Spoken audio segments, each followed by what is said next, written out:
ଭିତରେ ଆଇଁଷ ବାଡି ଦେଇଛ? ହଁ, କିନ୍ତୁ ଆସିଲା ପରେ ମୁଁ ଭଲ କରି ଗୁଡାକରେ ଦାନ୍ତ ଘଷି ଦେଇଛି।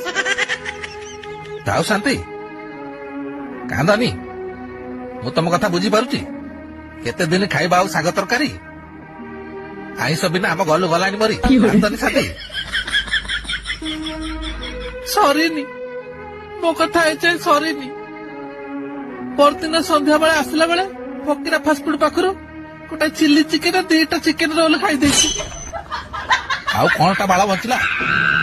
ମତେ ଶାଗ ପଖାଳ ଆଡ ଦେଇକି ତମେ ସେଠି କଲର ବାଡ ଚିଲି ଚିକେନ ଉଡଉଛ। ଆରେ ଘରେ ଆଇଁଷ ପଶୁନି ବୋଲି ମୁଁ ମାଛ ଚିକେନ ଦୋକାନ ଦେଖିଲେ ନାକରେ ଗାମୁଛା ଦିଆଯାଉଛି। ହେଲେ ତମ ମାନେ ଛାଡ, ମୁଁ ଏବେ ଯାଉଛି, ଆଇଁଷ ବ୍ୟବସ୍ଥା କରୁଛି। ତମେ ଟେନସନ ନିଅନି ଶାନ୍ତି। ମୁଁ ଶୁଣିବାକୁ ପାଇଛି ଚିକେନ ରେଟ୍ ବହୁତ କମି ଯାଇଛି। ତାହେଲେ ତମେ ଗୋଟେ କାମ କର, ଗୋଟା କୁକୁଡା ପଳେଇ ଦେଇ ଆସ। ଯେତେବେଳେ ଇଚ୍ଛା ହବ ଗୋଟା ଗୋଟା ଖାଇବା। ଯା, ଆଉ ଡେରି କରନି, ମୁଁ ଆଉ ସହିପାରୁନି। ଯାଅ ତମେ। ଶାନ୍ତି। ହେଲେ ମୋ ମୁଣ୍ଡ ଖାଇଯାଉଛି। ଶୁଣ, କଲର ବାଡ ଦେଖିବ ଯେ ଥବା ଆଣିବ।